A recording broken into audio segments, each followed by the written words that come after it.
கனி கூட்டம் அதிசயம்,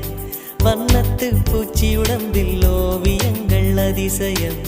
துளை செல்லும் காற்று மெல்லிசையாதல் அதிசயம், குருநாதர் இல்லாத குயில் பாட்டு அதிசயம்,